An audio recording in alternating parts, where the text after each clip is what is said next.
Yes, thank you, and please go ahead. Okay.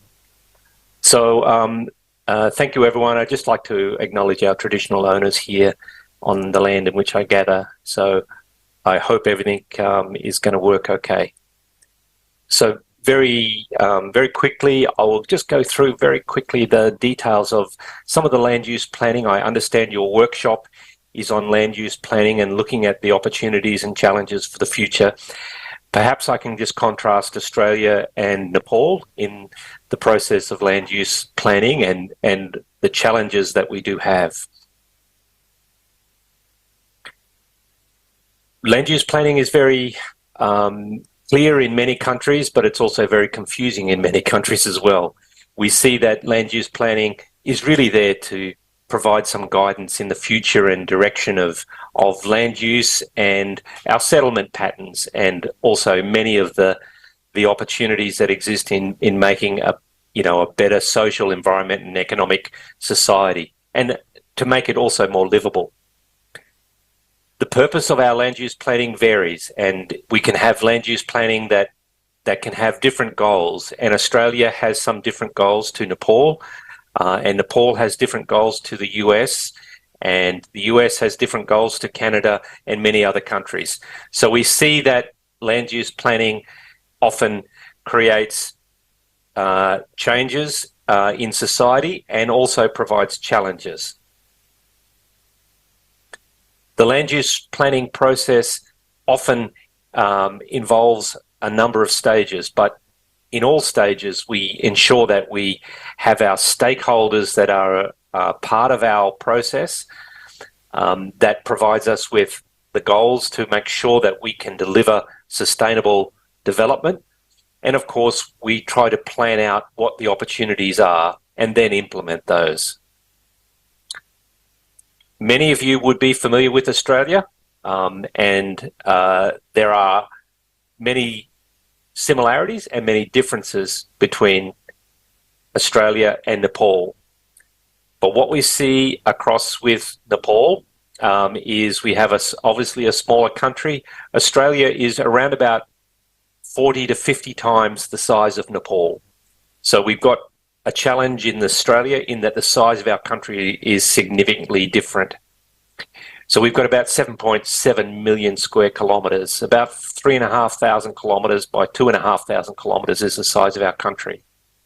So significant in terms of our country and the differences that there. Land use across our country is quite different as well. We have got lots of large areas, very arid country, but just like Nepal, we've got large areas which are used for cropland, for agriculture, forestry, grazing, and relatively small areas for urban development.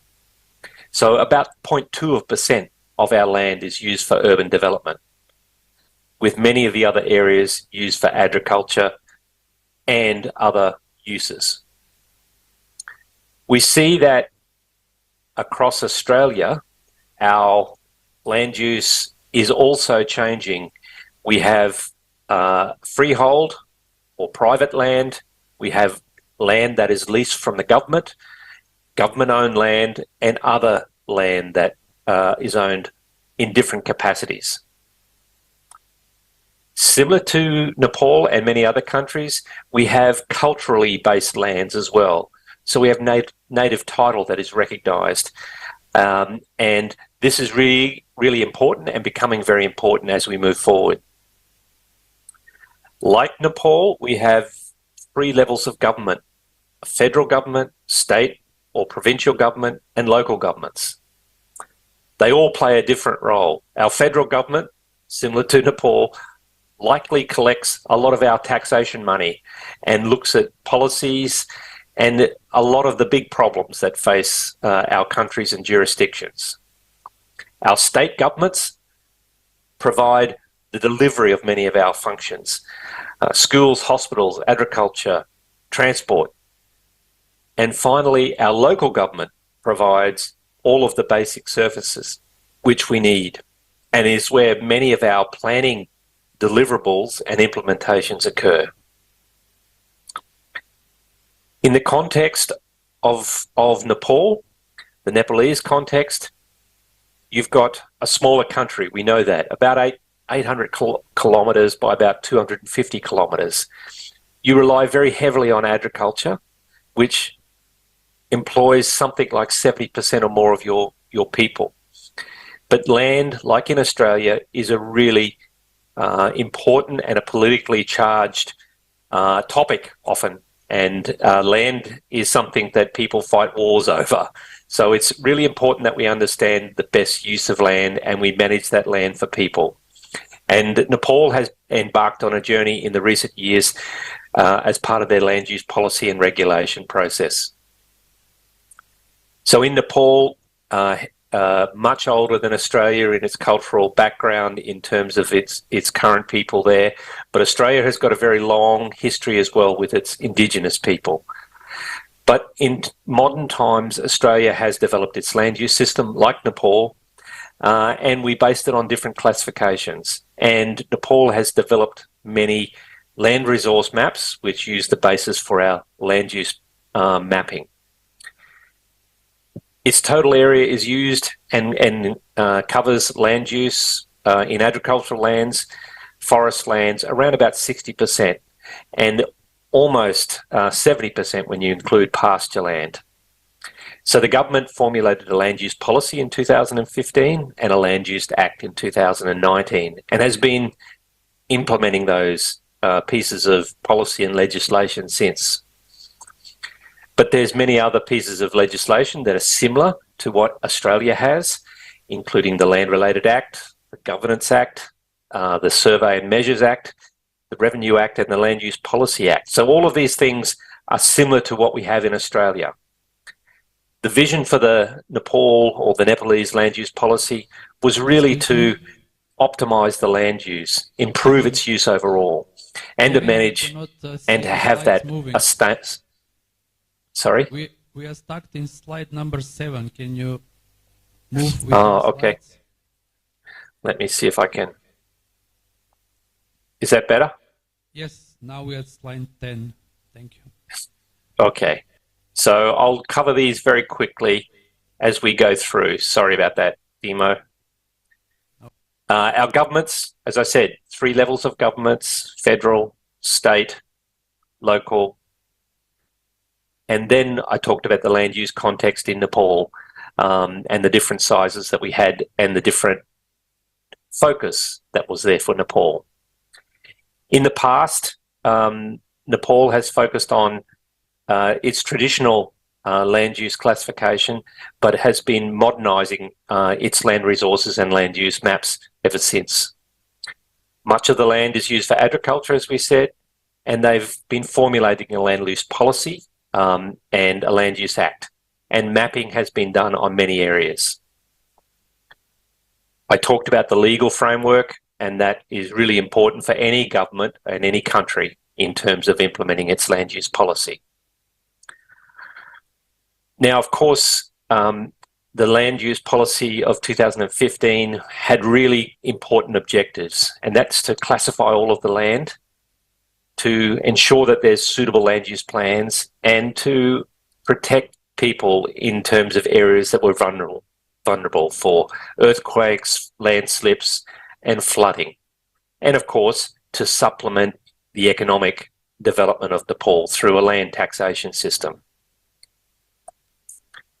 However, there's still many steps for Nepal to progress on. There are many implementation issues, and I see that in Australia as well. In our implementation, local government has a need to implement much of our land use policy in Australia. However, there is in Nepal many changes that have occurred there in ensuring that the land use policy and the Land Use Act has been implemented, including changes in controlling subdivision, lot sizes, land pooling, for example. So some of the implementation strategies for Nepal have included significant changes to past systems and controlling subdivisions, implementing and expanding transport routes through right-of-way, land pooling and lot control have had a significant impact. And I know my colleague, Dr. Nab Sabeti, has studied this and has been working on this area as part of his PhD. In Australia, we have many challenges as well. So Nepal and Australia have a number of significant challenges. We've got 3 levels of government in Australia, similar to Nepal. Much of that is implemented at state level, and they vary from one state to the next, so we don't have a consistent policy. We are separating our land use planning from our land administration in many cases, and so we have confusion or conflicting rights and restrictions and responsibilities. We have a long approval process in Australia as well, and because of the significant consultation processes, it can take a lot of time and can cost a lot of money. It can add around 20 or more % to the cost of our land. And we don't have our governments well connected between the local, state and federal governments. And like many countries, there are disputes. In Nepal, these challenges are similar. National versus local.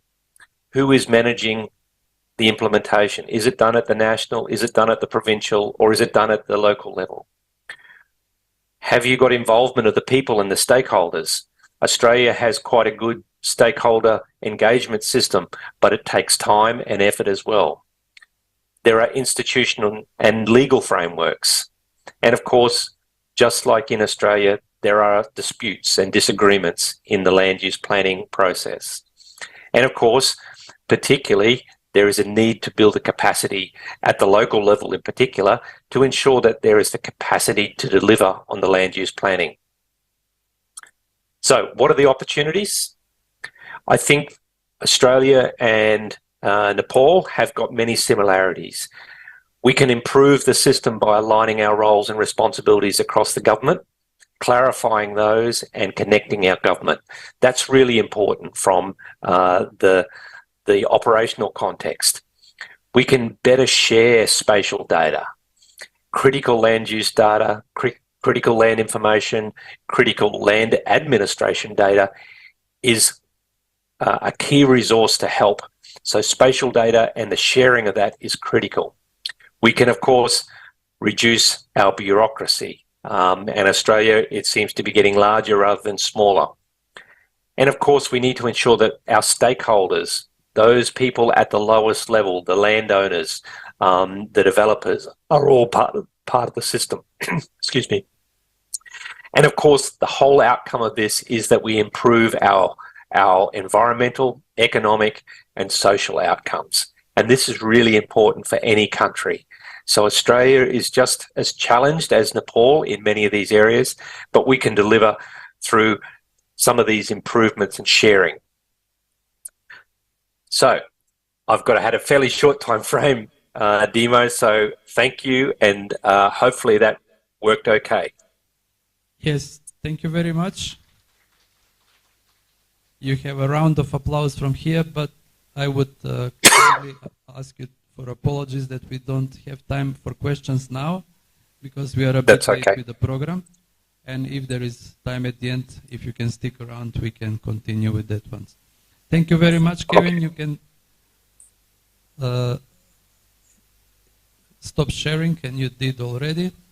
And yep. Thanks, Demo. Thanks, everyone.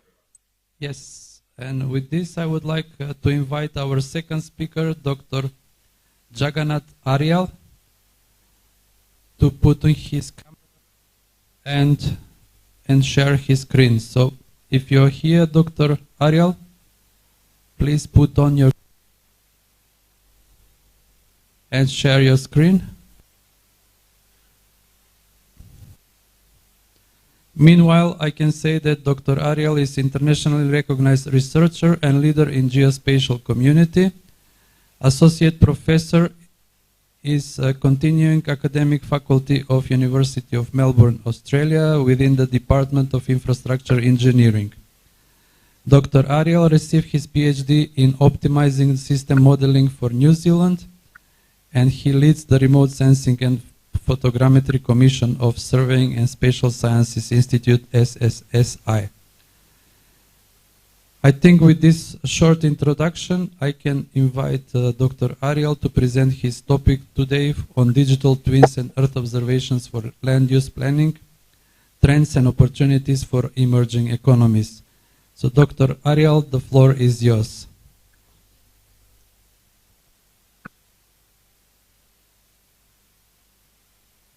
Thank you very much. Can you hear me well?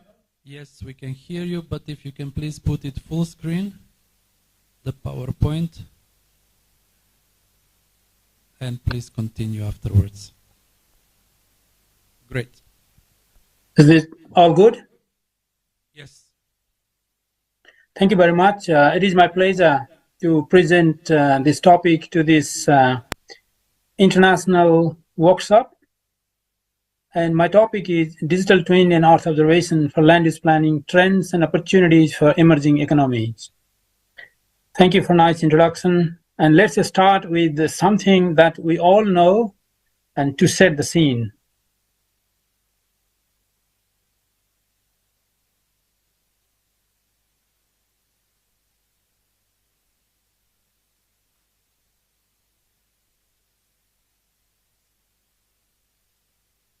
Can you hear the sound? Sorry, no sound and your screen is frozen, so you can continue maybe from the beginning or continue without the video. How about now?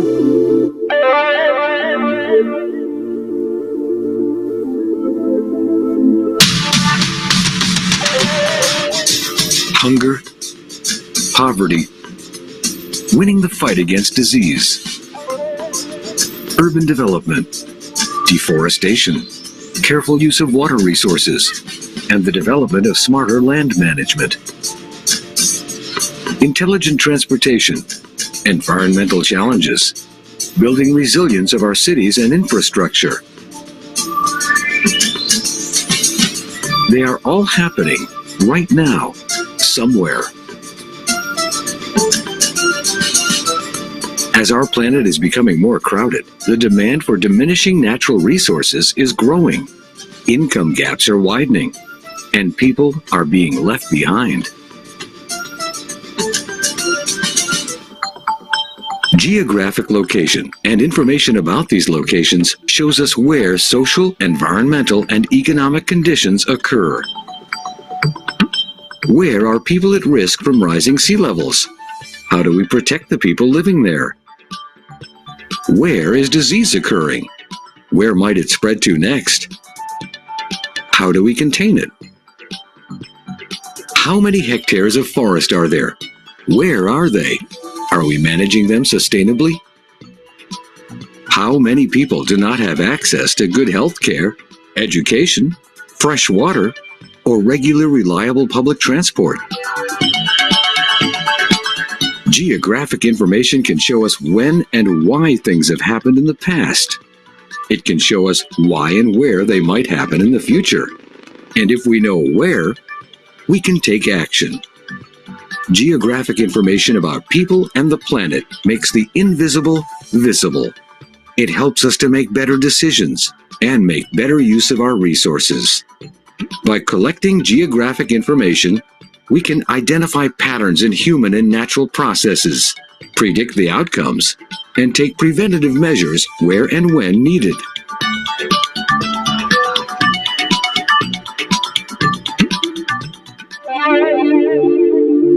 Reliable and authoritative geographic information provides the framework for measuring, monitoring, and achieving the Sustainable Development Goals, improving people's lives, and protecting the planet.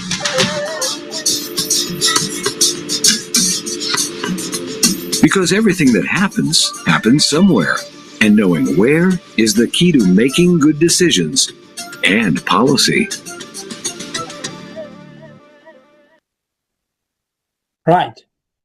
With that, I'd like to very briefly introduce myself here. I have a pleasure to get training from the place where you all are gathering there. And as I was supposed to be there, but for some reason I couldn't be there. My apologies for that. And I'm I got training from there, and after that, I educated in different places, and this is where I am at the moment. And I lead National Chair of Remote Sensing and Photogrammetry Commission in Australia, and I lead the research group in Melbourne, among other credentials. What I will be talking about is the importance of where. I will be definitely talking that we have seen before, and I will be talking the future of our profession in the land use context, how the digital transformation in geomatic engineering is happening, how we will be dealing in the future, and back going to the history, how it is developed in the Earth observation space, progress in time. And then when we talk about land use, how the objects of interest are important and how accurately and precisely we need to detect those objects.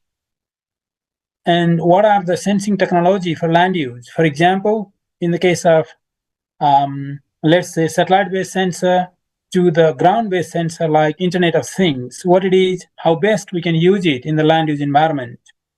And some of the real-world projects I'll be showing past and ongoing, and the advancement from the critical lens and deep learning and all those computational capabilities we are developing in the geometric engineering space, where we can see that geometric engineering or digital infrastructure engineering as the future is blend of engineering and IT, and how digital transformation and futuristic opportunities for emerging economies in land use planning domain can be perceived. That a couple of examples from Nepal I will be presenting. With that, let me introduce what we are talking here about digital transformation in geomatics engineering. Everyone knows about the gears like theodolites, total stations, and all that. And now we are talking about digital transformation in it. What we want to do is we want to develop anything that need to be constructed, that need to be measured out there in the field, in the computer environment, and we want to make sure in the computer environment it looks all okay, we design it, and then we construct or we implement in the field environment. So basically, this is the blend of spatial engineering and IT. We use science and technology for all these processes in our real world. And in the digital infrastructure, whether it is land and property management or 3D cadastre and urban land administration systems, high definition real-time maps, and digital twin. That's what we mean by digital infrastructure. And we develop analytical and visual decision support services where we use different dashboards for forecasting sustainability and resilience. And we develop autonomous systems like intelligent driving, drones, robots, smart environments, digital twins. All these are digital infrastructure. So geomatics is the foundation, is the backbone where we trend and where we are developing our knowledge. And what it means in the current practice. For example, if we are talking about the wind farm development on nature and people, then we have to develop in the digital environment. We have to construct the digital replica if we want to construct anything like building or other resources out there in the real world. And for the emergency team as well as evacuees in disaster management, we need the digital infrastructure.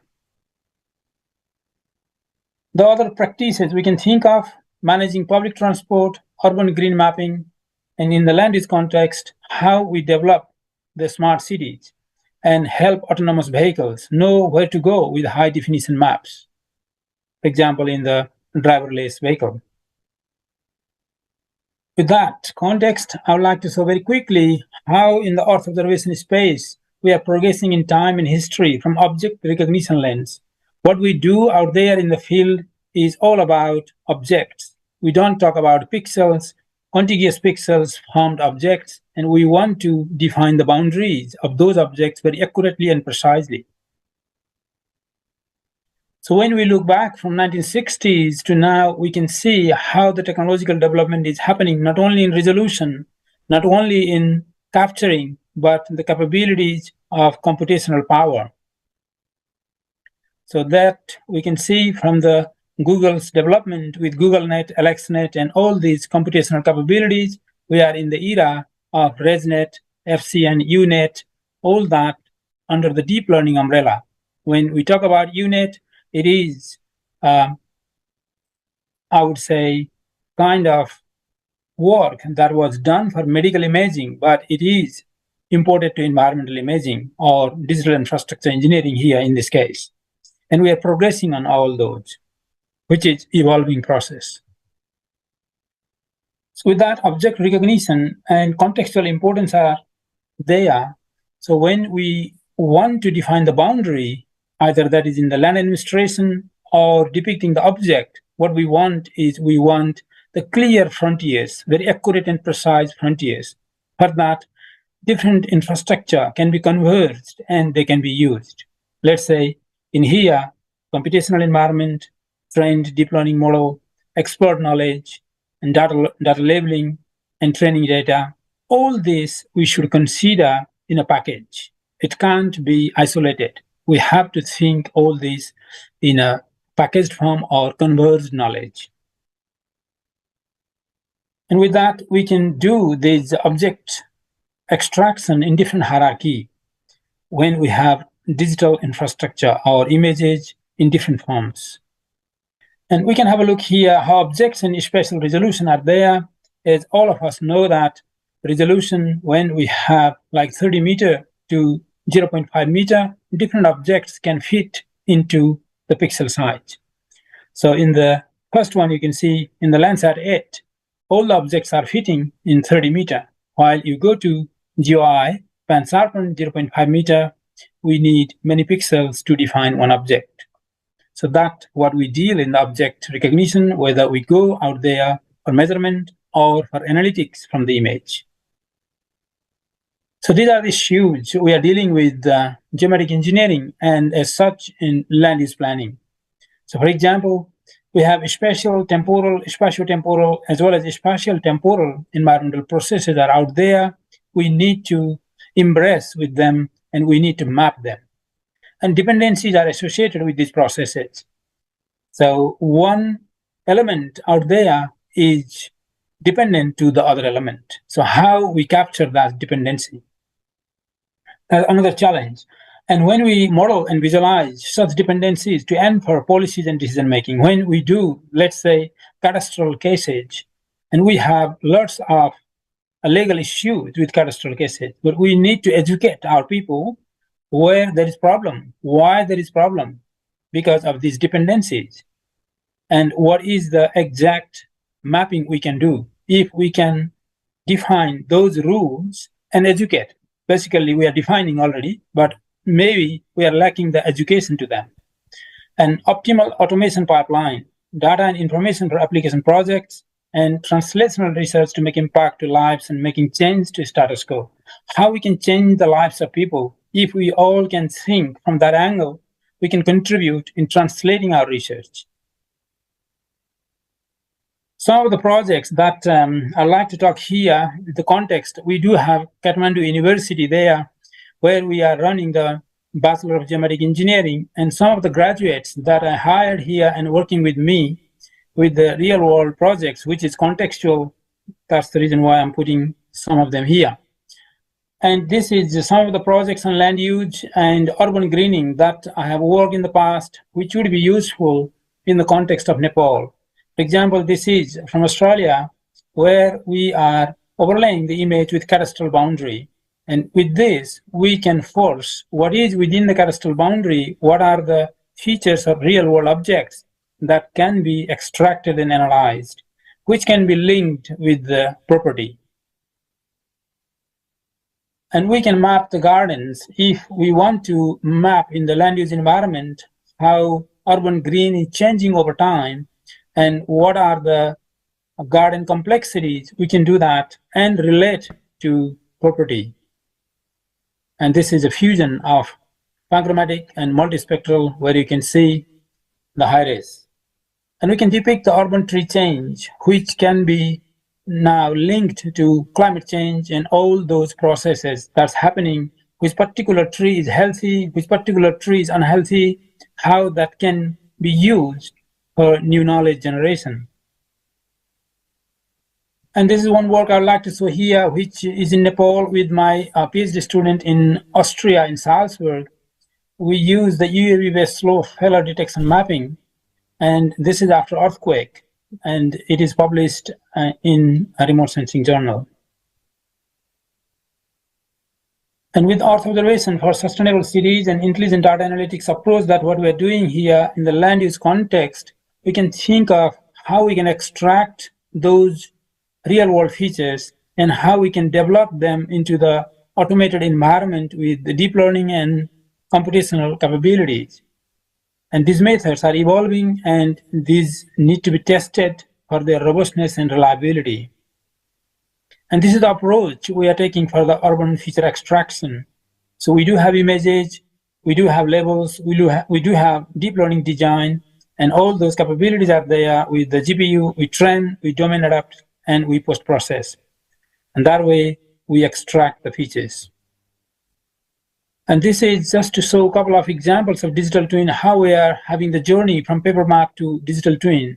Yes, as a trainer or trainee, we did the paper map. Now we are in the digital twin space. By saying digital twin, we are linking the physical world to the digital world.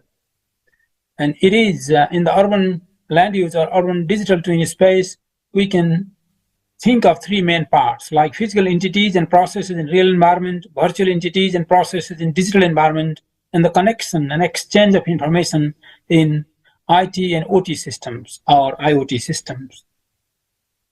This is a platform anyway for open and shared data, for community engagement, performance reporting, and investment optimization.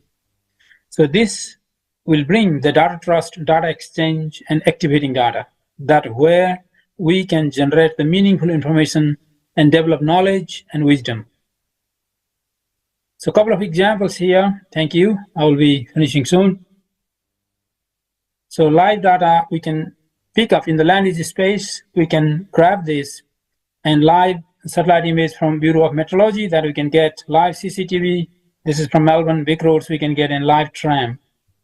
So that we can get from all these digital twin environment where we can use in the land use space in real time. And the other one we did is space management, where you can see how every building can be managed in the digital environment in the occupancy space. So you can see here for each level and for the building, we can slice and we can monitor the space management. I'll just skip that. And the other one is Internet of Things and sensor network occupancy analysis. For each of the building, we analyze that and we are reporting here in the digital environment. That helps for the policy.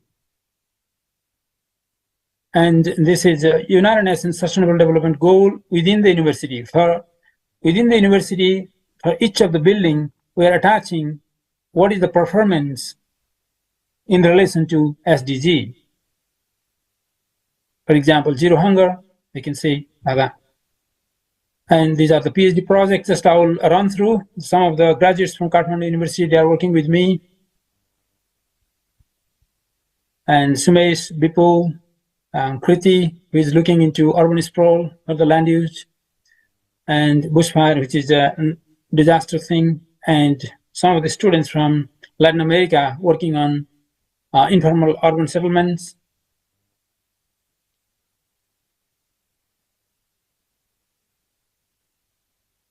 Right, let me wrap up with some digital transformation and futuristic opportunities for Nepal. Like as we know, we have parcels, we have zoning, we have topography, we have wetlands, demographics, land cover, imagery, all those real world processes or phenomena. And if we can capture accurately in the object form in a continuum, then we can develop different land use maps. So the whole idea of showing this is how we can accurately extract and map in different layers or stack of the layers. And this is a couple of things I would like to touch base. Land use planning in Nepal, milestones in land use plan in Nepal that happened from 27 to 2079, how it is progressing, it is going well. From there, I can see that all the processes are happening and all the efforts are very well aligned, but it would be great to map these activities with the international activities that's going on, how people are doing, what sort of research are doing. And I understand that this workshop may or will provide some sort of knowledge in that direction, which would be great. And this is a couple of slides that I will skip as well, which I'm not sure with the latest development, but I asked one of my students to put together for this Nepalese slide, 1 or 2 slides. So with the opportunities here, just wrapping up in a minute or less than that, sensing technology is key, UAV, ultra-high resolution imagery, and IoT, that we should be investing in that. And intelligent analytics, we should be investing in that. And the computational capabilities, web-based solutions, and new programming language, we need to train our future leaders, our future generations on these things on top of policy.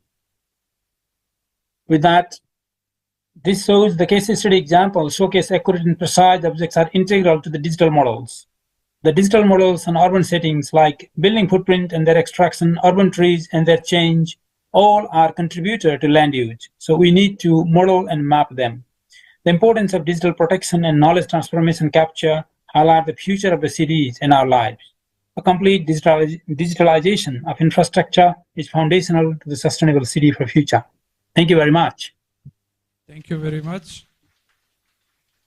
You received a round of applause, and thank you for this inspiring presentation, which is looking forward to the education and research in our geospatial domain.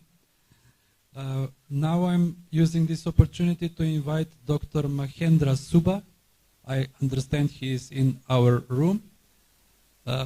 When he's taking the stage, I would like to say that Dr. Suba is a regional and urban planner.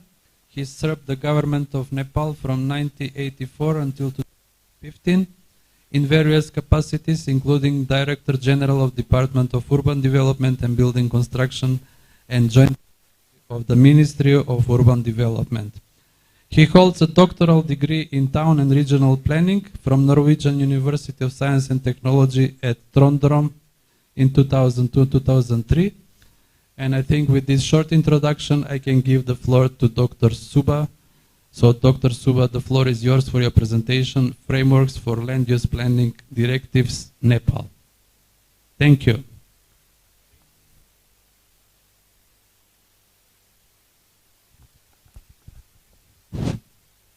Thank you, Dr. Dimo.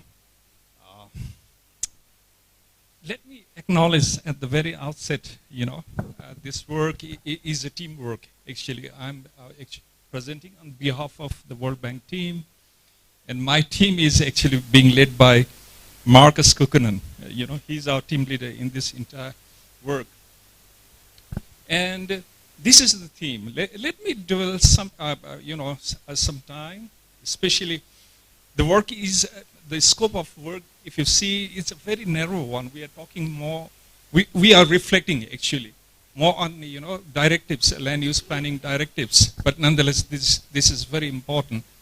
And we are trying to reflect on, you might say, the variables, the features, which combine actually to make this kind of directives more pragmatic, more practical, and which also aligns with our prevalent actually act and regulation. Take for example, we have Land Use Act and Land Use Regulation, and which is embraced by all actually local governments and stakeholders. That's the main idea of reflecting on these directives.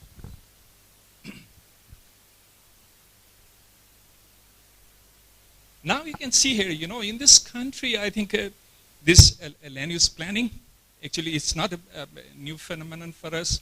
It's being, practiced by different agencies for a long time, with different approaches, different forms that you would find here in these, initiatives. But the question is, again, we have a Land Use Act, Land Use Regulation, which emphasizes in land use zoning.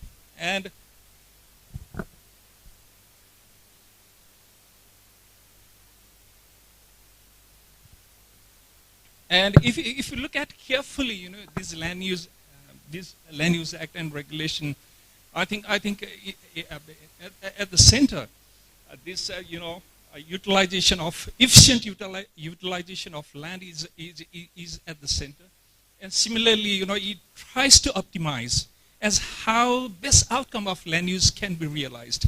That's the essence of this core essence of Land Use Act and regulations.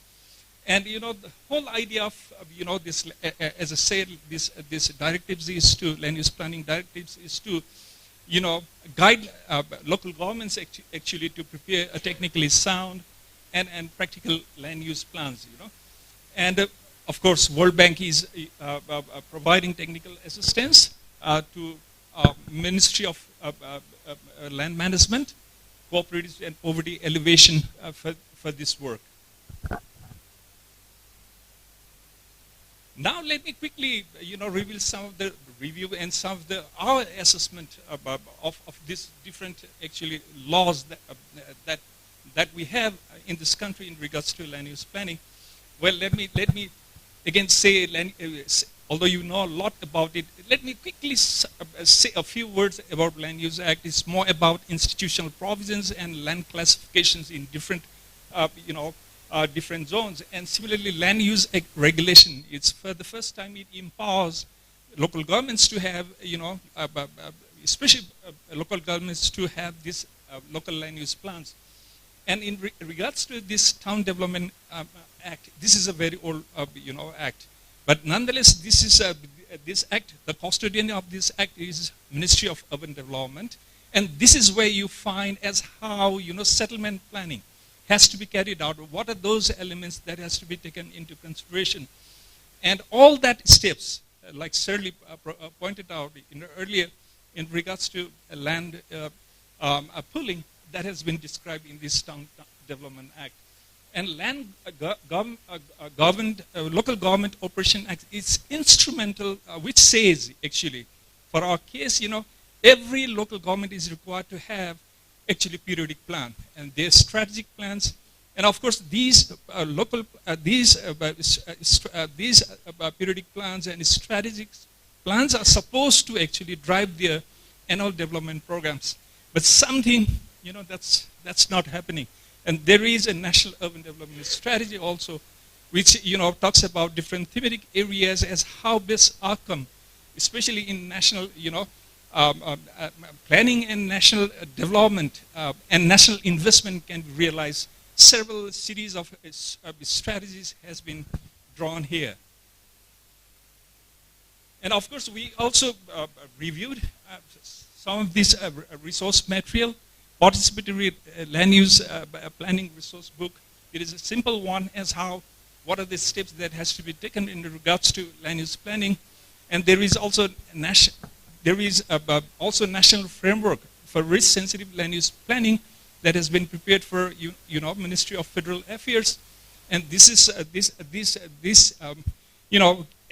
actually describes a path as how risk-sensitive land use planning can be prepared. And remind you, this is quite a sophisticated in terms of technological, you know, involvement actually in preparation of risk-sensitive land use planning.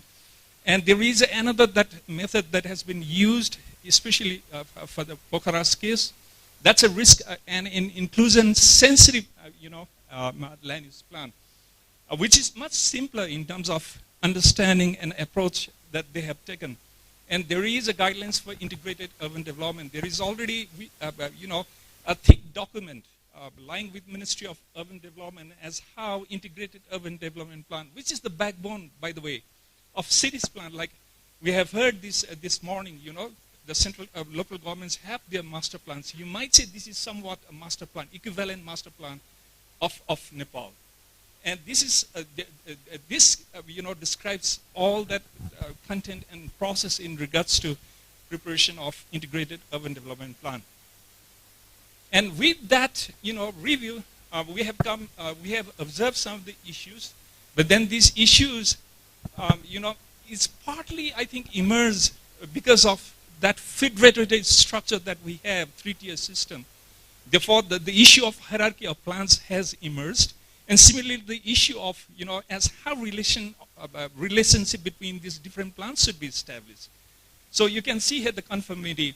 There is already a question. We feel that that could be an issue because we are here talking about land use, preparation of local land use plans, but there is still local land, provincial and national level land use plans are not prepared. What happens when, these plans, these higher order plans are prepared, and what happens to these local land use plans? This is the question that, that we have raised here. And again, a degree of detail. This morning we saw that, higher the order of a plan, that you can see more verbal kind of policies, strategies, and structure that we saw.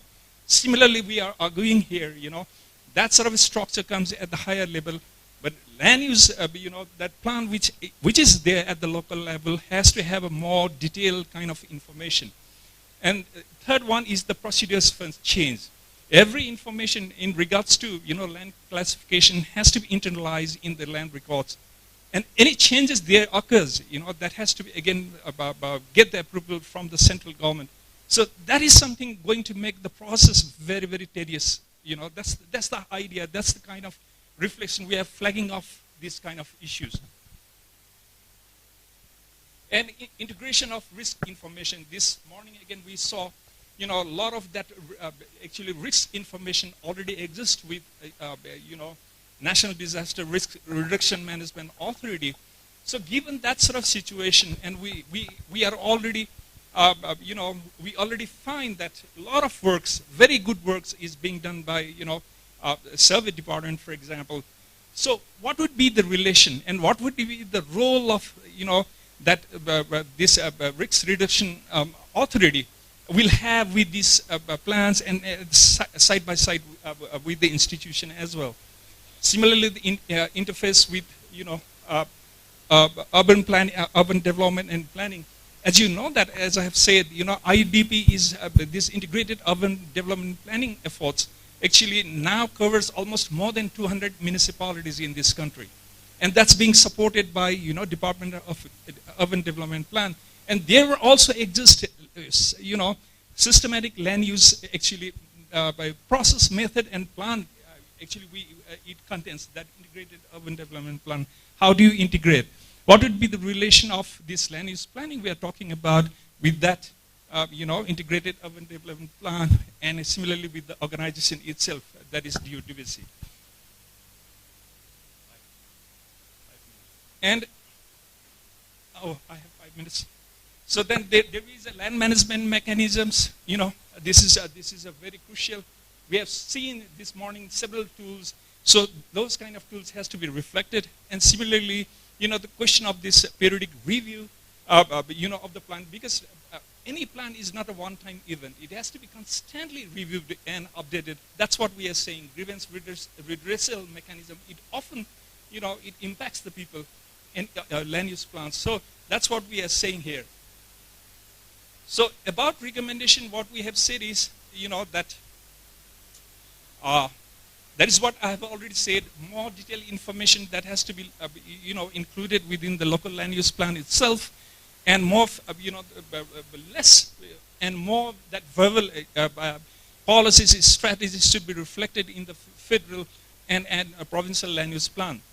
Similarly, I talked about interface with DODBC and DRRMA. Now the process is, we are trying all the way. We believe that the good, practical, that this directives would be, have to be very simpler one, which offers clarity, which offers flexibility. That's the whole idea. So step-by-step guidance is necessary, which can be understood by all the one.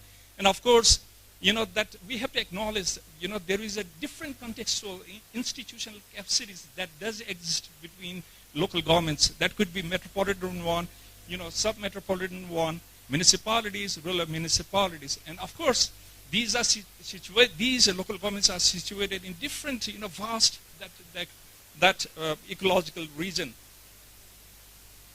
So you can see here what we are saying. Today's act, we have to have a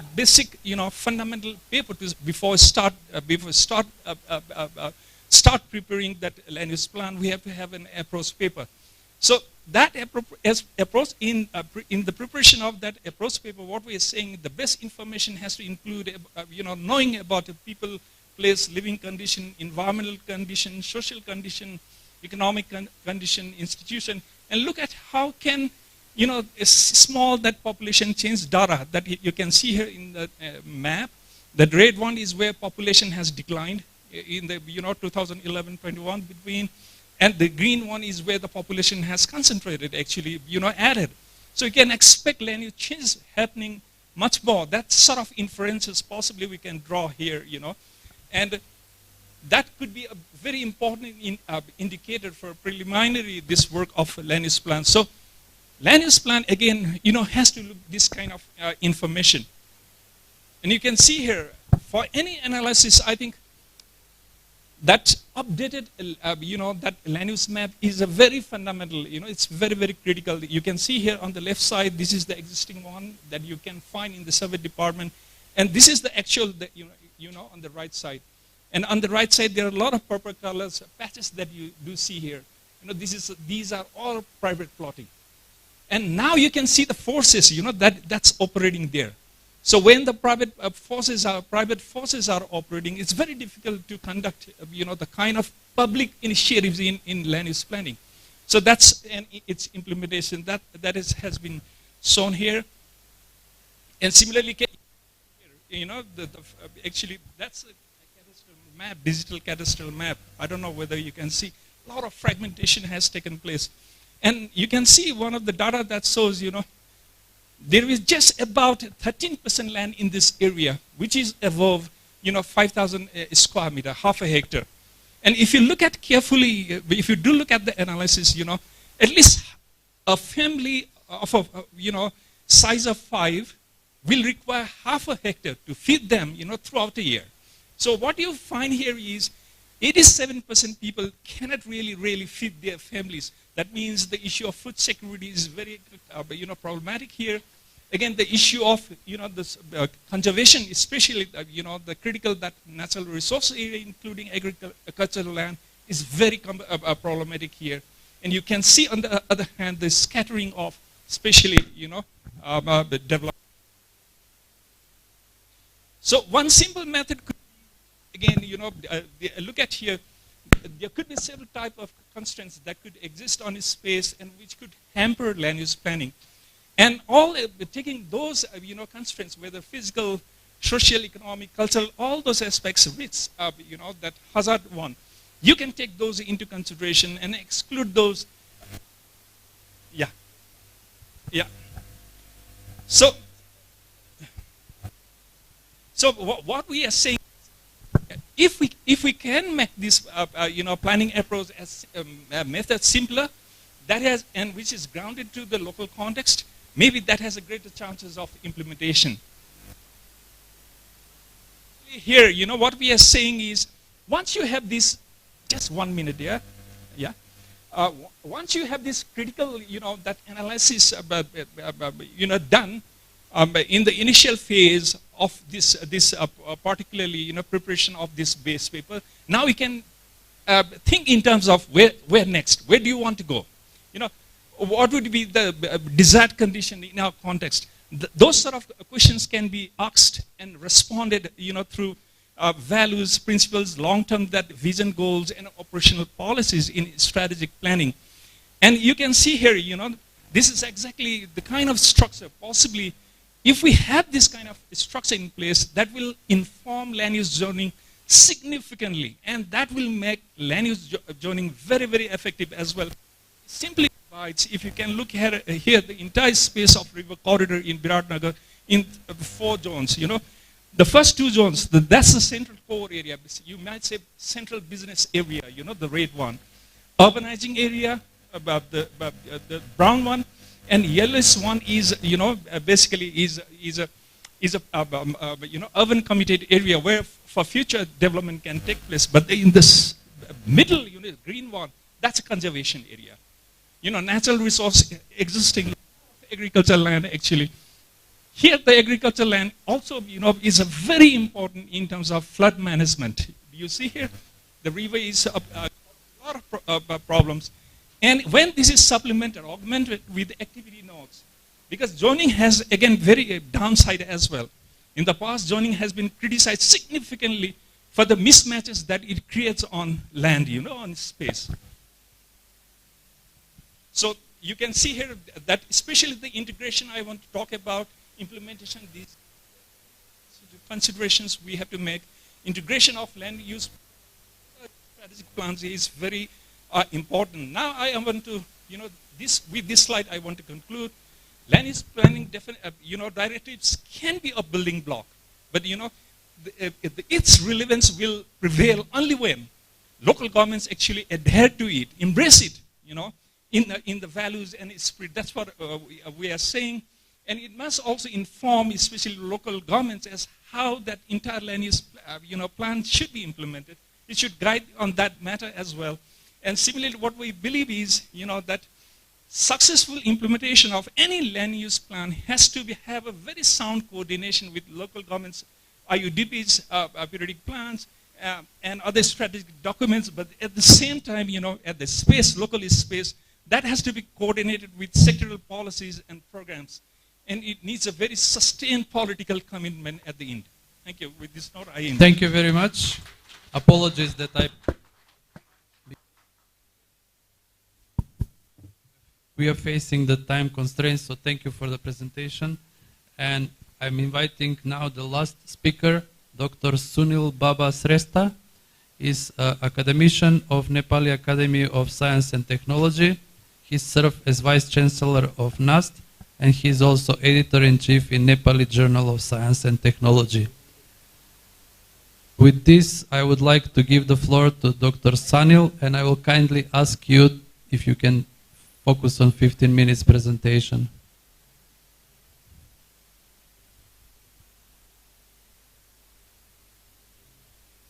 The title of the presentation will be Food Green City, an approach of promoting urban architecture in integrating urban land use planning of Nepal.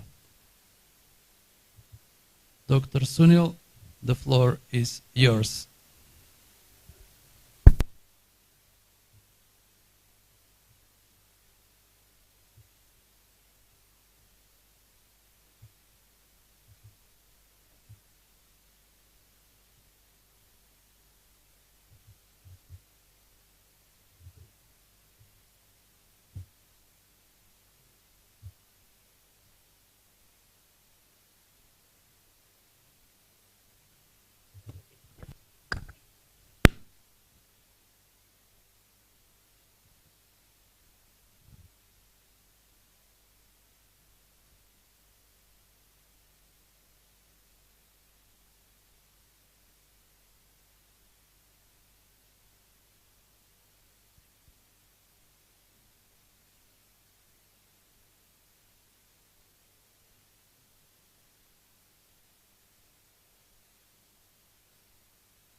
Thank you very much, Mr. Chair. So, to present a green city and promoting, integrating with our land use plan.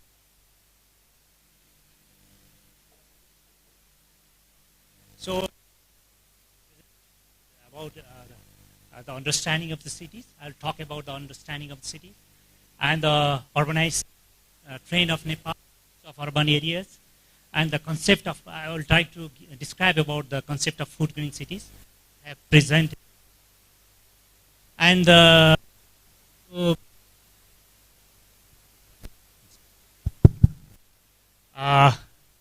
opportunity of urban agriculture integrating with the urban land use plan.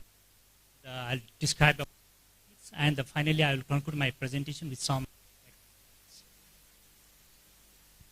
So, let us first understand about the cities, and the urbanization, how the urbanization is going in the world. In 1800, only the 2% of people lived in the urban areas.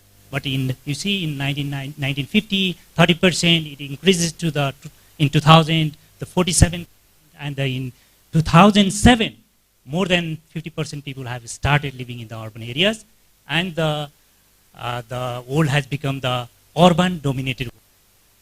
And, at present, more than the 55% are people living in the urban areas. So, and it is expected that by 2020, there will be the more than 65%, 66% will start living in the urban area. Here, this map, yeah, you can see the trend of urbanization is going in the globally, and it is determined by the urbanization trend of the developing countries, yeah, and almost the developed countries, the urbanization trend is flat.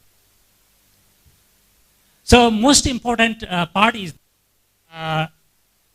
only the 2% of the earth area is covered by the urban areas, but you see the more than 3/4 of the energy consumptions and the carbon emission is happening from these 2% of the land. And the carbon emission is the cause for the climate change, which is making a more and more the more vulnerable about, due to the impact of the climate change. And if you see in the graph that if we can make a good plan, then we can have the less carbon emissions from the cities, and the carbon footprint from the city is less than the whole the country. So if you see the Los Angeles, which carbon footprint per capita is less than the per capita footprint of the USA, but in the case of the India, you see the totally different. So the urbanization trend is not different from the urbanization trend of Nepal is not different from the old urbanization trend. You see in the Nepal also in 2011 census, only the 18% of the people have lived in the urban areas, 58 municipalities. But after restructuring of the state, we have the 293 municipalities. And among them, the 6 metropolitan cities, 11 sub-metropolitan, and 276 the municipalities. According to the census 2021, there is almost 66% people are living in the municipalities of Nepal. So the number of municipalities has been one of the development indicator of the province. Yeah, you see the Bagmati province, which is more well off in comparison to the other provinces, and you see the 3 metropolitan cities. One is the sub-metropolitan, and 41 the municipality, whereas in the Karnali, you see only the 25 municipalities, and in Sudur Paschim, the 1 sub-metropolitan and the 33 municipalities. So it is like a development indicator. So we have so many the urban problems we are facing. The most important is the solid waste. Most of the municipalities are facing with the solid waste management problems. And the total revenue collected from the municipalities, yeah, is the major part of the money will be spent in the managing this solid waste. And we have the problem of the slums and squatters and lack of the infrastructure and services. We have the problems of air pollutions, even the water and the land pollutions, transportation congestions, and the problem of the climate change, and the land use change is also a major problem, because day by day the agricultural land is decreasing and the built-up area is increasing. And due to the change of the land use, the lack of the greeneries and the agricultural land, so the food self-sufficiency is decreasing in our cities, in our many municipalities, and the many trucks of food has to be transported from the rural areas or from the outside of the country. So this is the slides which shows how the open space is shrinking in the cities of Nepal. This is the Turikel, which is the longest space of the most of the Kathmandu people. So in 1960, the size of the Turikel was that, And it has decreased and in 1980, and you see the size of the Turikeli is about the half. So you cannot see such kind of the agricultural lands around our cities now. The agricultural land is decreasing, but the number of cars is increasing, and the rooftop farming is gaining popularity. And someday, we have to produce the food and the roof of our cars. So the food grid has been proposed, and it has been proposed by the document 14 plan, and the food green city is a kind of a eco city that integrates the urban agriculture with the land use planning, city planning, that enables the residents to live a good quality of life with a minimum consumption of resources in harmony with nature and culture, and it advocates the conversion of the greeneries into the productive greenery. That is, productive green is food and green. You see? So it has guided by the 8 principles that the food green city has a lot of. It should have the plenty of the food green spaces and living and working together. Land use planning has to be made in the living and working together. So, and promoting the urban agriculture and minimum consumption resources and sustainable neighborhood, and the 3 Bs, good bike bus policies has to be adopted in the city. That is guided by the food green cities, and the restructuring of the cities in phase-wise construction of the cities is also one of the principles of the food green cities, and the zero waste emissions. It tends to have the zero waste emissions. So in the prevailing trend, the housing system is like this, and if we can change this like a double twin towers, then we can have a lot of the land which can be used for the urban agriculture, and the greeneries and open spaces. We can have the 3R system, reduce the consumptions of the minimum consumption of resources, and reuse our wastewater, recycle our waste to compost. And these are the things we can adopt in our cities. And if we can grow the food locally in our cities, integrating with the land use planning, then we can produce the food, and that there will be a low mobility of the food transportations, which will reduce the food miles, and it will make our cities sustainable. So where we can do the urban agriculture, how can we manage the land? And if we see that there are a lot of the unutilized land, and part of the greeneries can be converted into the food green park, and the vacant land of the house, and in the institution buildings, rooftops, and along the roadsides, along the river bank, we can use it as a urban agriculture activities. So I have already talked about this. And the green walls, we can use part of the walls can be utilized as the food growing, and the rooftop. And some greeneries can be converted into the food green things. And the garden can be converted into. This is the picture from the Japan, and you along the roadsides, they are doing the urban agriculture activities, and we can find a lot of such land which can be converted into the urban agriculture activities.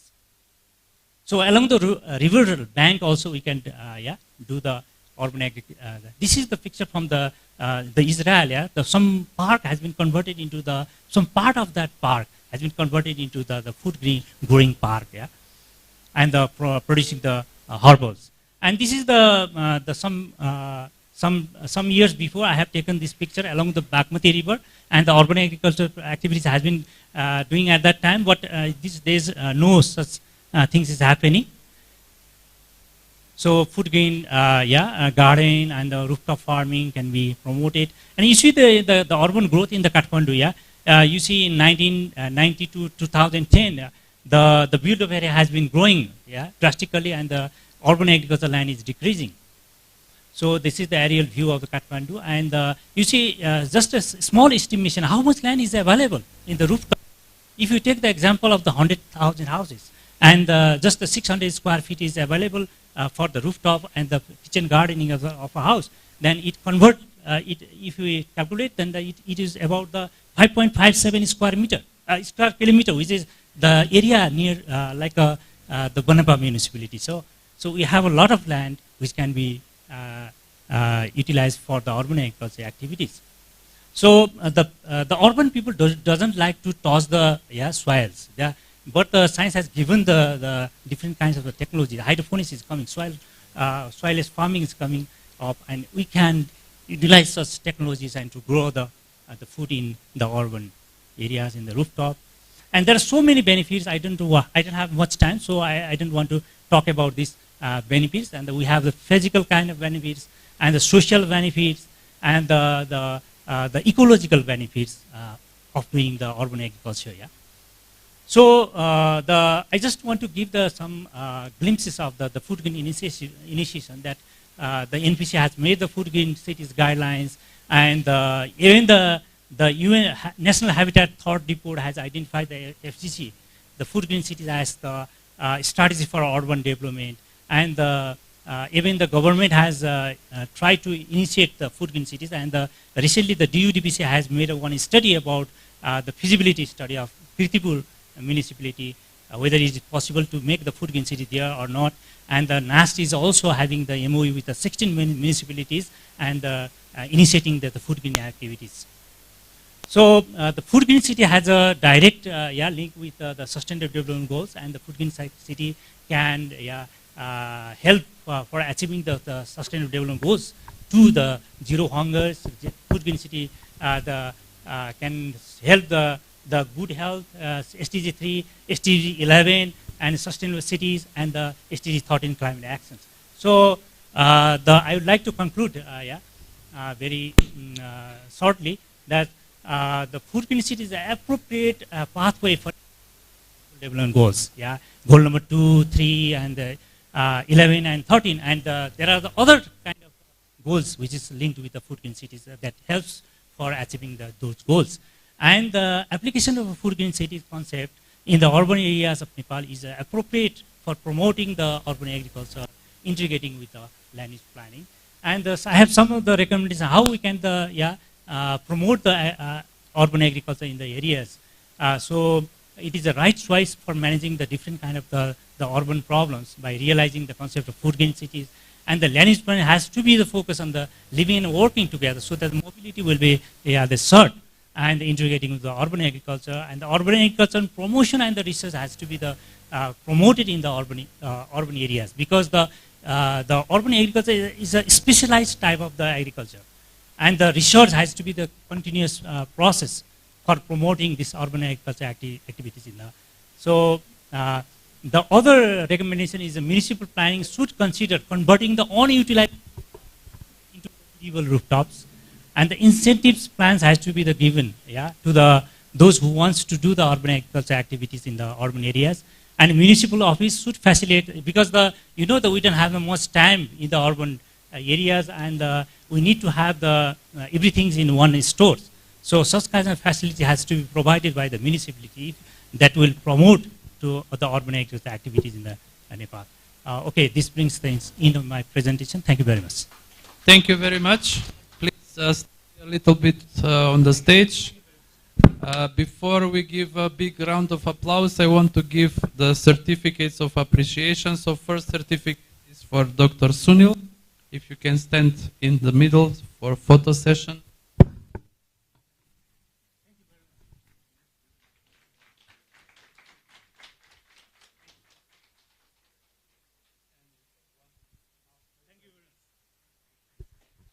The second certificate is for Dr. Suba. So please come on the stage to receive the certificate of appreciation.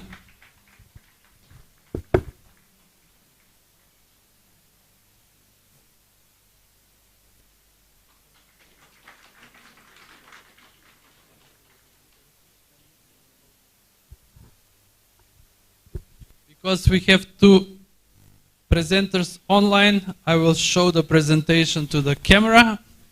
So the next certificate now goes to Professor Kevin Congratulations, and I think the organizer will send it by post to you. And the last Thank you, one Dima. goes to Dr. Ariel. I think you can see it.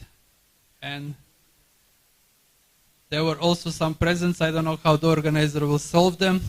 But this was very interesting presentation, and I would like to close this session with a big round of applause. Thank you all for listening. Some housekeeping Thank you very for much. my reporter. Thank you so much for participation. General notification for all. We have 15-minute break for tea, and then those who haven't received dinner token, please take during the tea break. Thank you.